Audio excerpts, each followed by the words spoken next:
திருப்போரூர் கந்தசுவாமி கோவில். இந்த கோவிலுக்கு நிறைய பேர் போயிருப்பீங்க. அப்படி இது வரைக்கும் போகாமல் இருந்தீங்கன்னா அவங்களுக்கான பதிவு இது. சிதம்பரம் சுவாமிகள் ஒருத்தர் வாழ்ந்தார். அவர் எந்த நூற்றாண்டில் வாழ்ந்தாரெல்லாம் எனக்கு சரியாக தெரியல. அவர் வாழ்ந்த காலத்தில் அவருக்கு ஒரு கனவு வந்துச்சா. மீனாட்சி அம்மன் அவர் கனவுல இந்த திருப்பூர் இந்த இடத்துல முருகனோட கோவில் இருக்குது, அது மண்ணுக்குள்ளே பொதிஞ்சிருக்கு, அது நீங்கள் வெளியில் கொண்டு வாங்க. ஏன்னா அது புராதனமான கோயில், யுகங்களை கடந்து இருக்கிற கோவிலாம். இப்போ கோவில் கிடையாது, அது பல யுகங்களை கடந்து இருக்கிற கோயில்.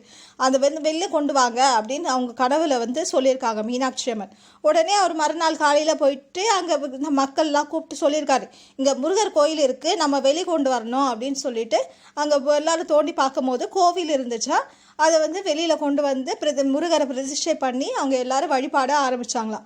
அப்போது சிதம்பரம் சுவாமிகள் சொல்வாராம், ஆறுபடை மீட்டு முருகரை போய் தரிசனம் பண்ண முடிஞ்சவங்க போகலாம், அப்படி பண்ண முடியாதவங்க வருத்தமே பட வேண்டாம். இங்கே திருப்போரூர் கந்தசுவாமியை தரிசனம் பண்ணாவே ஆறுபடை வீட்டு முருகனையும் தரிசனம் பண்ண பலன் கிடைச்சிடும் அப்படின்னு சொல்லுவாராம். அப்படி ஒரு அற்புதமான கோவில் இந்த கோவில்.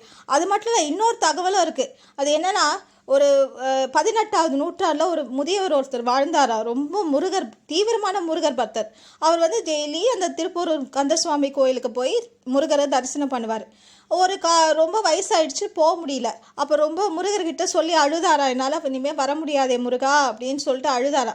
அப்போ முருகர் அவரோட கனவுல என்னோட சிலை இந்த இடத்துல இருக்குது, அதை நீ கொண்டு போய் உன்னோட இடத்துல வச்சு வழிபாடு அப்படின்னு சொல்லிட்டு அந்த இடத்துல போய் பார்த்தா அந்த சிலை இருந்ததா. அதை கொண்டு அவரோட இடத்துல வச்சு அவர் வழிபட்டாரா. அதுதான் கந்தக்கோட்டை முருகர். முருகர் ஆசைப்பட்டு வந்த இடம்தான் கந்தக்கோட்டை முருகர்.